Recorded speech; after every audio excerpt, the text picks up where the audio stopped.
moyen.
ensemble, on va poser les bougies.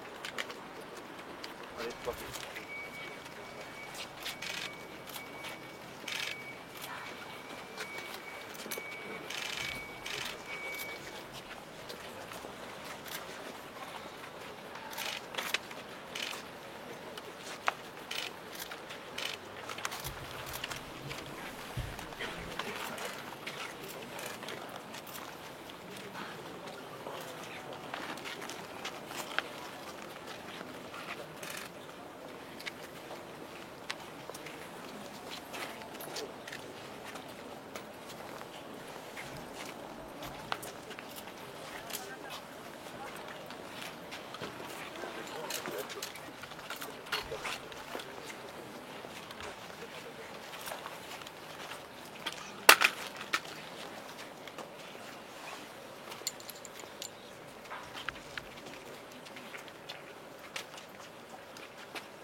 Alors, Perrine Salé, vous êtes porte-parole de l'association Femmes des Forces de l'Ordre en colère.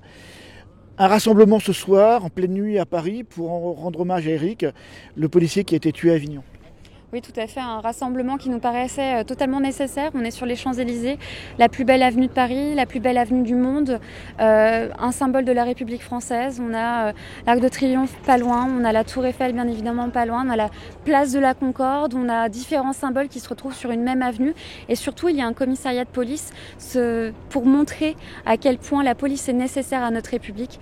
Aujourd'hui, ça nous semblait totalement nécessaire et important de nous aussi nous rassembler sur cette avenue pour pouvoir rendre hommage à Éric Masson, parce que malheureusement, femmes de policiers et même citoyens solidaires n'ont pas forcément tous eu la possibilité d'aller rendre hommage aux côtés des syndicats à Avignon.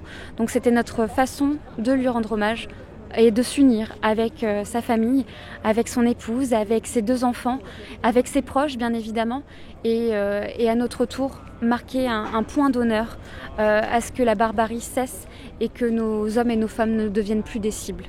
Avec beaucoup d'émotions, nous l'avons vu, beaucoup d'unités, notamment des BAC, en tenue, sont venus rejoindre ce moment. Vous l'avez vécu comme un vrai moment de cohésion et d'émotion au sein de la maison police ce soir à Paris ? Bien évidemment, ce soir, c'est un moment de cohésion, c'est un moment d'unicité, malgré ce qu'on a pu en dire ou ce qu'on pourra en dire. Pourquoi 23h ? Parce que 23h, vous savez, c'est les policiers de journée qui ont tous fini leur journée de travail et qui pourront se réunir devant leur commissariat, qui pourront poser une bougie, qui pourront chanter une Marseillaise, observer une minute de silence. Et bien évidemment, c'est un horaire qui pouvait nous permettre de tous nous unir, de tous nous rassembler. Donc effectivement, notre émotion a dépassé certaines règles. Notre émotion a pu se ressentir, je pense, et on a pu, nous aussi, communier ensemble dans le deuil. Alors néanmoins, avec quelque chose d'un peu particulier ce soir que nous avons, nous journalistes, tous constaté, nous avons eu confirmation des autorités sur place, l'Élysée se trouve à quelques dizaines de mètres derrière vous et le ministère de l'Intérieur également. Beaucoup de journalistes ont fait le tour de l'Élysée qui ce soir a été transformé en corps retranché. Il y a derrière vous, on le voit à l'image, des dizaines de véhicules de gendarmerie, des gendarmes, des véhicules qui ont été mis en travers pour sécuriser cette manifestation. Ça veut dire quoi ? L'État est en état de fébrilité, l'État a peur de sa police. Qu'est-ce que l'État craignait ce soir ? Que les policiers, que vous alliez forcer les portes de l'Élysée ? On ne comprend pas bien cette mise en protection absolue des lieux de pouvoir qui sont derrière vous ce soir. Comment vous l'analysez ? Malheureusement, cet après-midi, on a pu recevoir au sein de l'association différents appels pour nous demander de modifier l'horaire de notre manifestation, le lieu, nous proposer certains endroits peut-être un peu plus faciles à sécuriser, nous faire quelques remarques sur d'autres manifestations qui n'ont pas forcément pu être autorisées, ou ainsi de suite. Mais cependant, je tiens juste à signifier aux différentes autorités qu'effectivement, l'émotion peut dépasser la règle, comme le ministre de l'Intérieur, Christophe Castaner, anciennement en fonction, nous avait précisé fut un temps pour d'autres manifestations. Aujourd'hui, effectivement, c'est à nous de prendre cette place-là. Je pense que la République a besoin de communier et au contraire, je suis très heureuse de voir les gendarmes mobiles derrière moi. Je suis très heureuse. Pardon, elle ne communie pas ce soir. Elle met face à vous, l'État met face à vous des forces de l'ordre, d'une autre arme que la vôtre, la gendarmerie, pour se protéger de vous. Ça a quand même un sens, ça veut dire quelque chose. Derrière vous, on le voit peut-être, et nous avons fait des images avant, il y a des véhicules de police et de gendarmerie mis en travers pour se protéger de vous, policiers, femmes de policiers. C'est quelque chose qui nous interpelle tous ce soir. On a vu des manifestations moins sécurisées que cela. À l'inverse de la volonté très certainement inhérente, la pensée, je pense, des gendarmes comme des fonctionnaires de police qui sont autour et qui protègent absolument les Champs-Élysées, qui nous sécurisent absolument, je pense que tous communient dans cette même union. Et ça, oui, c'est le pouvoir politique qui a décidé de les mettre, c'est pas les gendarmes qui sont venus d'eux-mêmes. Non, malheureusement, ce ne sont pas les gendarmes qui sont venus d'eux-mêmes et je pense qu'ils auraient préféré être présents d'une autre manière. Malheureusement, c'est le jeu. Ils ont voulu l'État a voulu sécuriser absolument cette situation. Je ne pense pas qu'un hommage à un fonctionnaire de police soit un quelconque danger, bien au contraire. Il y a un temps pour l'émotion et il y a un temps pour les revendications. Les revendications, visiblement, Quelles revendications, justement ? Les revendications se passent déjà en entre-soi, entre les syndicats de police, le ministère de l'Intérieur, malheureusement pas avec d'autres intervenants. Il se passe aussi au sein même des discussions du Beauvau de la sécurité, mais toujours en entre-soi. Malheureusement, les revendications de la base ne sont très certainement pas entendues. Aujourd'hui, on attend une démarche véritable, une démarche ferme de la part de l'État, que ce soit du chef du gouvernement, que ce soit du président de la République ou encore du ministre de la Justice ou du ministre de l'Intérieur. Aujourd'hui, il faut des véritables actes. Débloquer des fonds, c'est bien. Des mesures prises, c'est mieux.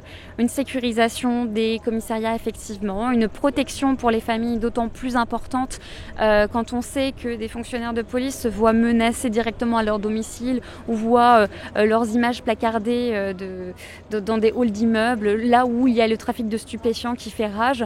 Donc effectivement, aujourd'hui, on attend des mesures véritables et pas simplement un changement de tenue pour renouer un lien police-population de façon artificielle. Les violences urbaines qui se multiplient ces dernières semaines dans plein d'endroits en France. On l'a vu, Fréjus, Trappes, enfin dans plein d'endroits comme ça. Les Ulysses, fortement hier où le commissariat a été attaqué. L'avenir est plutôt inquiétant. Il faut que l'État reprenne une main forte sur ces quartiers. Bien sûr, il faut que l'État reprenne une main forte dans les quartiers. dans les villes, dans les campagnes, dans les provinces, dans les banlieues, partout. Parce que malheureusement, ce que l'on décrit depuis des années, de dire que les policiers sont des cibles, ce n'est pas une simple image, malheureusement ça se constate. Aujourd'hui, si des commissariats sont attaqués, c'est la République qui est attaquée, c'est l'autorité qui est attaquée, ce sont des hommes et des femmes qui sont attaqués. Nos hommes et nos femmes ne sont pas des matricules qui doivent tomber sous prétexte d'un laxisme ou d'un fatalisme assumé de la part de l'État. Aujourd'hui, il faut quelque chose de plus concret qui se produise, une réelle prise en main d'une certaine éducation qui manque malheureusement. Merci beaucoup.